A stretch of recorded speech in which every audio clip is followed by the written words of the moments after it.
Nous sommes tous là pour nous former, comme l'a dit Madame Olivet au départ. Des formations, il y en a beaucoup. Qu'est-ce que nous devons exiger de ces formations? Donc, Marie-Jeanne Loisillon fait également partie du groupe de réflexion et va nous parler de ces formations. Vous m'entendez bien? Oui. Voilà, le titre, c'est « Des formations professionnelles dans une exigence d'exemplarité ». Alors, ce titre, inspiré par l'article 7 de la Charte, mérite peut-être un petit peu quelques éclaircissements. D'abord, il nous faut préciser de quelle formation parlons-nous. Ensuite, de nous demander en quoi une formation peut-elle et doit-elle être exemplaire. Est-ce que l'exigence porte sur les contenus, sur le positionnement ou la qualification du formateur, ou plus globalement sur les effets produits par la formation? Alors revenons à notre question première, de quelle formation parlons-nous? Celles dont je vous parle ici, ce sont les formations professionnelles, donc initiales ou continues, et dont la finalité n'est pas seulement la transmission de connaissances.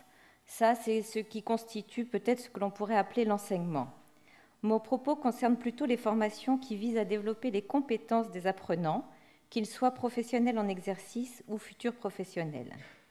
Et pour la compétence, j'entends la compétence comme l'expression en actes et en pratique de savoir et de connaissances intégrées et maîtrisées. Alors, ces premières précisions données, nous pouvons nous demander en quoi une formation peut-elle être exemplaire. Peut-être le premier niveau d'exigence se situe sur les contenus de la formation. Toute la question est celle de est celle de ce qu'un individu peut faire du savoir qu'il acquiert. Les contenus sont donc indissociables des objectifs poursuivis. Il s'agit de transmettre des connaissances avec le souci de ne pas troubler les esprits en créant de la confusion, mais tout en suscitant le questionnement. En ce qui concerne la maladie d'Alzheimer et les troubles apparentés, les connaissances ne cessent d'évoluer, de se modifier, parfois même de se contredire. Alors, comment définir des contenus qui soient justes, à défaut d'être vrais, cohérents et qui permettent aux professionnels d'agir dans le respect et la reconnaissance de la personne malade? Alors, il me semble indispensable de faire preuve de prudence. Prudence dans les affirmations, prudence dans les certitudes énoncées. Il faut d'abord susciter le questionnement, développer l'observation clinique pour que les professionnels puissent appuyer leur pratique sur ce qu'ils comprennent et analysent d'une situation singulière et ne se contentent pas d'appliquer une méthode ou un protocole. Les malades n'ont pas fini de nous surprendre, et même si nous parvenons de mieux en mieux à comprendre les mécanismes de leur maladie, méfions-nous de cette tentation de protocoliser l'accompagnement. C'est pourquoi chercher à faire coïncider les contenus de la formation avec ses objectifs permet de ne pas asséner des certitudes qui risquent de contraindre les pratiques, d'enfermer les malades dans les représentations des professionnels, lesquelles représentations s'élaborent d'ailleurs en partie pendant la formation. Alors, un contenu de formation exemplaire, ce pourrait donc être un ensemble d'éléments constitué de connaissances dans le domaine de la science, de la communication et des techniques professionnelles spécifiques, qui seraient susceptibles de participer à la conception, à l'élaboration et à la mise en œuvre d'une réponse destinée à une personne malade unique et dont la situation est singulière et inédite. L'adaptation de ces contenus aux destinataires de la formation relève donc de la responsabilité et de l'engagement du formateur, ce qui nous conduit tout naturellement à nous interroger l'exigence d'exemplarité du formateur.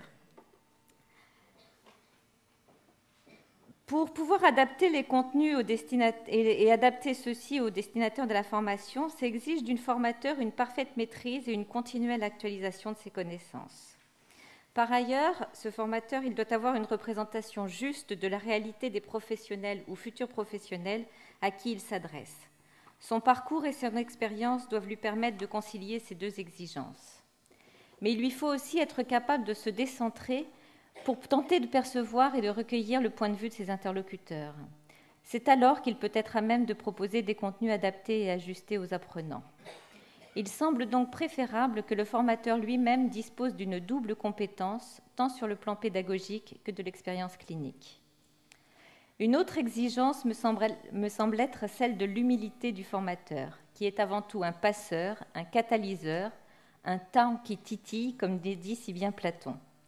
Il doit pouvoir se positionner à sa juste place, c'est-à-dire ni au-dessus, ni devant ses interlocuteurs, mais aux côtés de ceux-ci. Plutôt que de privilégier une transmission verticale des connaissances, il est préférable de favoriser une dynamique de partage et de diffusion du savoir. Il faut bien être conscient du pouvoir que confère la position du formateur. Nos propos sont souvent considérés comme paroles d'évangile, et l'éthique veut que le formateur ne se présente pas en tout savant, tout puissant, qui vient prêcher la bonne parole et dispenser les bonnes méthodes infaillibles. Rien de pire que de laisser entendre que de telles méthodes existent et que les pratiques professionnelles s'appliquent alors qu'elles se construisent au quotidien. Ce qu'apporte le formateur ne peut être rien de plus que ce qui constitue les fondations et le socle de ces pratiques. L'exemplarité, elle passe aussi par l'établissement de valeurs que l'on retrouve à la fois dans l'acte de formation et dans le regard porté sur le malade. Le regard confiant et bienveillant fait miracle tant chez le malade que chez l'apprenant, qui y trouve l'occasion de se dire qu'ils valent quelque chose, qu'ils sont une personne, un sujet, et non un objet de soin pour les uns ou un objet de gavage de connaissances ou d'exécution de tâches pour les autres. Enfin, l'exemplarité de la formation se traduit également dans les effets qu'elle produit. Alors ça, c'est extrêmement difficile d'anticiper sur ces effets, car nul ne peut prédire comment, à moyen ou long terme, une connaissance acquise dans une situation pourra être réutilisée dans une autre. Cependant, nous connaissons un peu ce qui facilite le transfert des apprentissages. Et lorsqu'on parle de transfert, on ne parle pas seulement de transposition, mais aussi de transformation. Alors, l'une des conditions favorables à ce transfert, c'est de pouvoir, en amont, ajuster les contenus et les modalités pédagogiques aux attentes spécifiques d'un groupe d'apprenants. C'est particulièrement vrai et indispensable pour les formations continues qui peuvent, le cas échéant, être dispensées sur site. Pour cela, il est primordial de pouvoir préalablement recueillir les attentes, comprendre et appréhender la spécificité d'une institution, par exemple. L'investissement des encadrants dans le processus de formation est également un atout.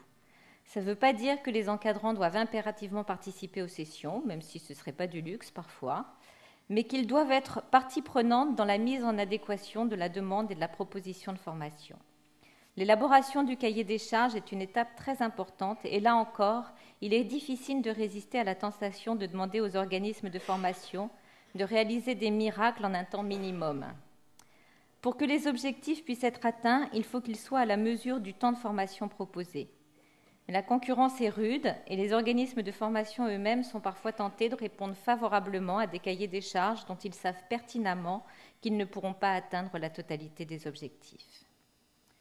Par ailleurs, pour que les effets soient bénéfiques à tous, il est important de comprendre que les professionnels ayant participé à une formation ont besoin, à l'issue de celle-ci, non pas d'être mis à l'épreuve sur le mode de « alors montrez-nous ce que vous savez faire maintenant que vous avez été formés », mais plutôt d'être accompagnés et soutenus dans le changement des pratiques et donc qu'on leur facilite la mise en œuvre des compétences acquises ou enrichies par la formation. Plus une formation est co-construite et plus elle a de chances de porter ses fruits durablement.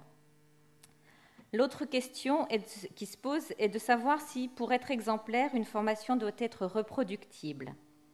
Alors, compte tenu de tout ce que je viens de vous dire, vous comprendrez que pour ma part, je suis plutôt réticente à ces formations clés en main et à ces modules prêts à l'emploi que l'on propose et dispense largement, en laissant entendre que grâce à cela, fini les excès, les mauvaises pratiques et la maltraitance. Si de telles recettes miracles avaient des effets durables, ça se saurait. Aucune méthode ne peut prétendre résoudre à elle seule toutes les complexités de l'accompagnement des personnes malades. Aucune méthode ne peut être efficace si elle n'est pas incarnée par des professionnels qui sauront au jour le jour la mettre en œuvre avec intelligence et sensibilité. Alors pour conclure, je dois vous avouer que j'ai deux activités favorites dans ma vie qui sont d'une part la formation et d'autre part la couture. Et je ne peux pas m'empêcher de trouver des similaires entre l'un et l'autre. Et pour moi, proposer une formation, c'est un peu comme proposer une nouvelle garde-robe à des individus ou à une équipe. Il faut que chacun puisse endosser les nouveaux habits et puis petit à petit les faire à l'empreinte de son corps. Au début, on n'est pas très à l'aise et progressivement, le vêtement devient le prolongement du corps. Alors en conclusion, en formation comme en couture, le sur-mesure vaut mieux que le prêt-à-porter. Mais il ne faut pas confondre le sur-mesure et la haute couture. La haute couture est clinquante, chère et réservée à l'élite. Le sur-mesure, quant à lui, il est adapté, ajusté, il peut être modélisé dans sa conception, mais doit rester unique dans sa réalisation. Je vous remercie.